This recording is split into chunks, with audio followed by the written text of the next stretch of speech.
All right, welcome back to Doctrines 3, the study of angels, church, and end times. As we conclude our study of angelology, I want to talk about demons. We've already talked about angels, we've talked about Satan last week. Really want to focus this week on demons or demonology. And in this video, I want to ask the question, what are demons? And let's start out by asking the question, what demons are not? And there's lots of various theories that are out there that are unbiblical. Some of them have some biblical basis, but are ultimately founded as not truly biblical. First of all, demons are not the spirits of deceased people or deceased evil people, just as much as that angels are not the spirits of deceased good people. We already saw that when we talked about the nature and origin of angels, where that angels are created beings, created at the beginning of time, simultaneously in one act of God during the creative week, previous to the creation of mankind, but sometime during that week before God said it was all good. We also looked last week at the origin of Satan, that he was created as an angel.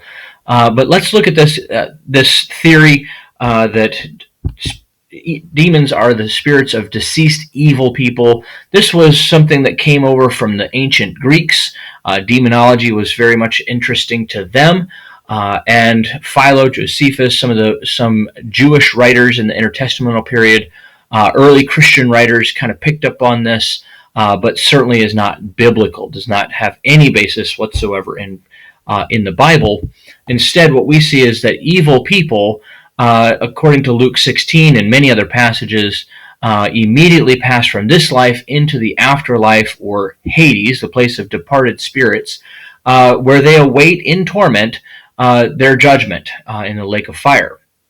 As we will find out when we begin our study of eschatology, that they are not directly sent to hell, or the lake of fire, the place of eternal punishment. That's something that takes place at the beginning of the end times. That's an eternal state, not a current or intermediate state. But let's talk about the fact that this is certainly not scriptural. Let's talk about another view that perhaps may have some basis in Scripture, but ultimately we'll find is not scriptural at all. And that is that demons are the spirits of a pre-Adamic race, or before Adam and Eve, before God created Adam and Eve in the garden. He created a race of beings that ruled on this earth prior to the creation of man and woman.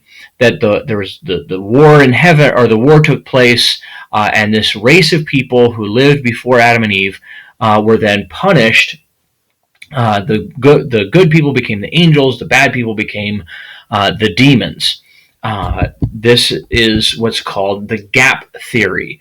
And what this is it reads a gap between Genesis chapter 1, verse 1 and Genesis chapter 1, verse 2, in which all of these spiritual beings were created. They roamed the earth in who knows how many millennia, and that at the end of that age, God recreated the heavens and the earth. Chapter 1, verse 2, then, the earth became without form and void. Again, this is literally reading between the lines, reading an entire theory of where the angels came from between Genesis chapter 1, verse 1 and verse 2. And ultimately, this came about as a result of evangelical Christians in the late 1800s attempting to explain the theory of evolution. You see, evolutionists had come around and said, look at all the bones in the ground, look at the dinosaurs, look at all of these fossils that we found that are millions of years old. Instead of questioning the scientists and going to them and saying, where are these theories coming from? This is absolute craziness that you're adding billions of years to the timeline. Bible only allows for about 6,000 years of Earth's history. And instead of saying, listen, we have a very good reason why there's billions of dead things laid down by water spread out all over the earth, buried in rock layers. That's the flood. We have a perfectly reasonable biblical explanation for the fossil record. And yet, these evangelical Christians, well-meaning and usually very good biblical scholars, one of them including C.I. Scofield of the Scofield Reference Bible, which is perhaps why this theory gets really ingrained into evangelicalism. It was taught at Dallas Seminary. It was a prevailing thought until about 1948. And in 1948, I'm sorry, not 1948, 1961. And in 1961, Henry Morris and John Whitcomb wrote a book called The Genesis Flood. And that book, The Genesis Flood, became really put forward the theory that the fossil record was put there by the flood, by a catastrophic flood, and that's really become the prevailing thought as to explain the fossil record, to explain the rock layers that we see all over the earth, to explain where the dinosaur went, to explain a lot of those things. What happened to the Ice Age? How did that happen? Really, a lot of that is explained very easily in a global catastrophic flood. But getting back to this theory, and I don't want to belabor this too much, because really ultimately this has become a sidebar of evangelical theology now.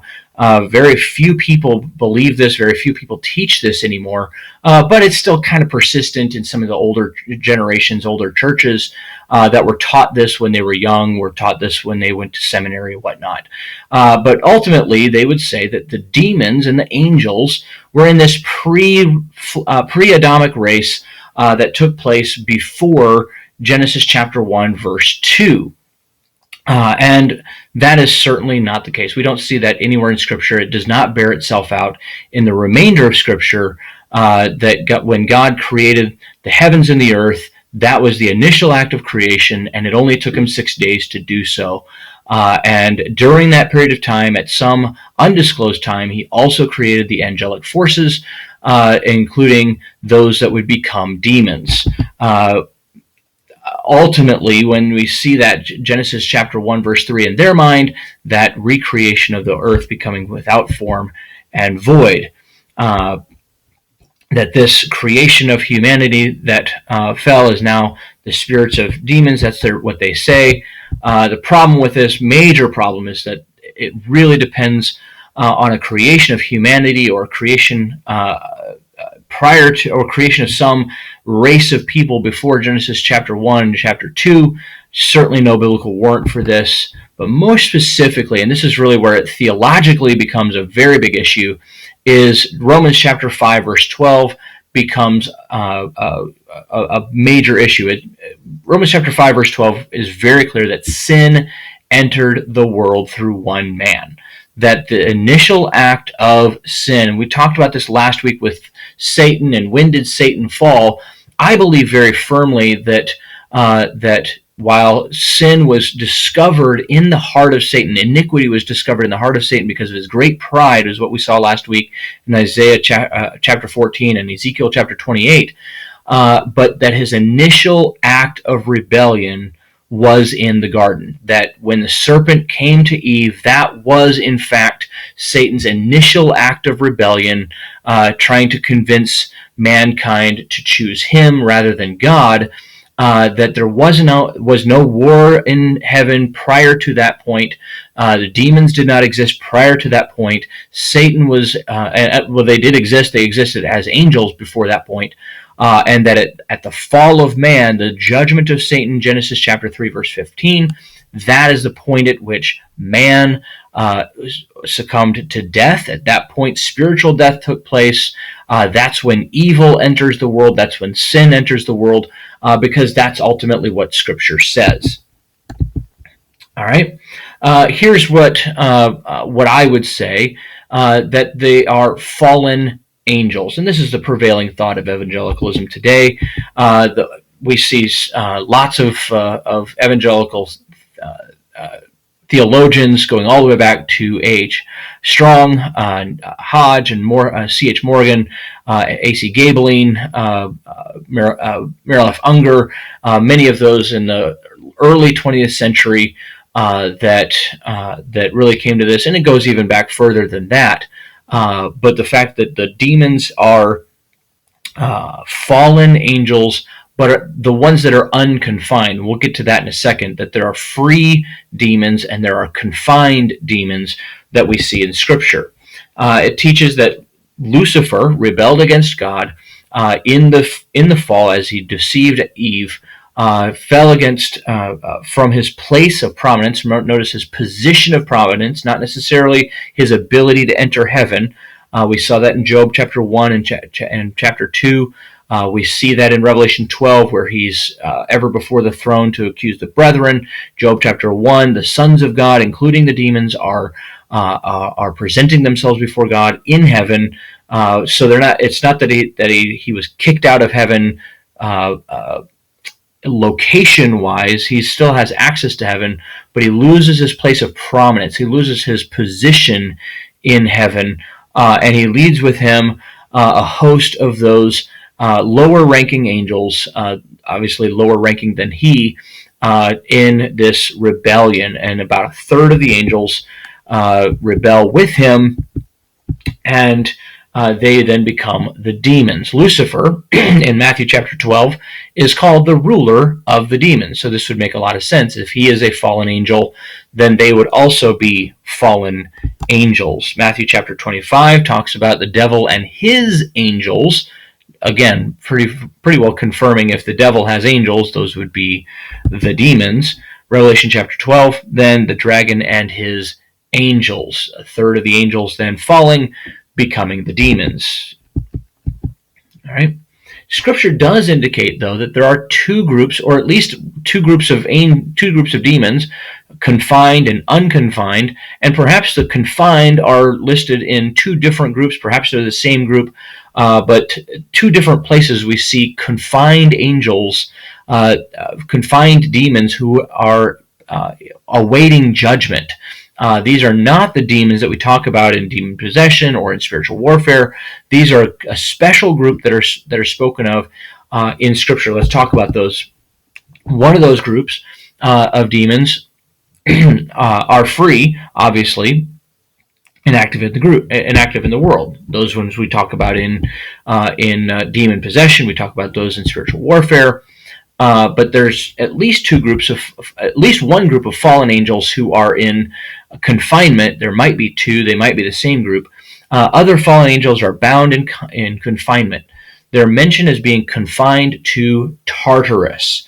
In 2 Peter chapter 2, verse 4, sometimes that's translated hell, but the word Tartarus there meaning the abyss or the pit, meaning probably, and I would guess as we talk about Luke chapter 16, we see Hades, the place of departed spirits, is bifurcated into a place of torment and a place of paradise or place of comfort, where Lazarus goes and where the rich man goes, and there is a great gulf affixed between them. The term abyss or Tartarus very well could be talking about that abyss, that pit or that chasm that is between the place of torments and the place of paradise or the place of comfort in Hades. We don't really know. It's just simply called the abyss or Tartarus there. These are confined because of some enormous sin. Some believe that this enormous sin are the sons of God, who in Genesis chapter 6 procreated with the daughters of men, and because of that great sin, were then confined to this state where they're not even allowed to be free on the earth. Jude 6 is another statement that may refer to that same confinement. All right.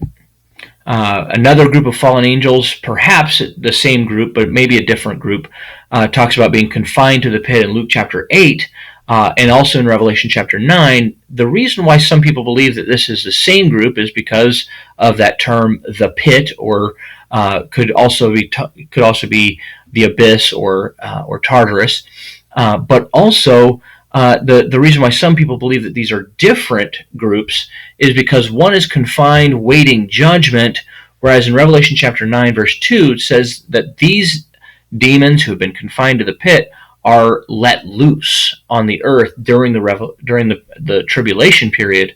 And would one group be confined into judgment? They could be then let loose. This is where we get the demon with the name Abaddon or Apollyon, meaning destruction. Again, we could link the two. We don't need to link the two. Either way, there's a group of angels that are in confinement, that are not let loose on the earth until the period of the tribulation. These demons are apparently too depraved and harmful to be allowed to roam upon the earth. Okay. This other fallen angels are bound in confinement. Revelation 9 then indicates these demons will be released from confinement during the tribulation to afflict people who do not have the seal of God on their foreheads. So again, right now we don't have to worry about them. Whether it's the same group that's confined in 2 Peter 2:4 or a group that's two different groups in two different places, I really do believe that they're the same group, just using different words, 2 Peter to Jude, and then Luke 8 to Revelation chapter 9. So either way, we do see that there's a group of fallen angels that are confined and a group of fallen angels that are unconfined. So the demons that we talk about and the demons that we're going to continue to talk about in later videos are the unconfined fallen angels. That's all we have for this video. We'll look at you in the next.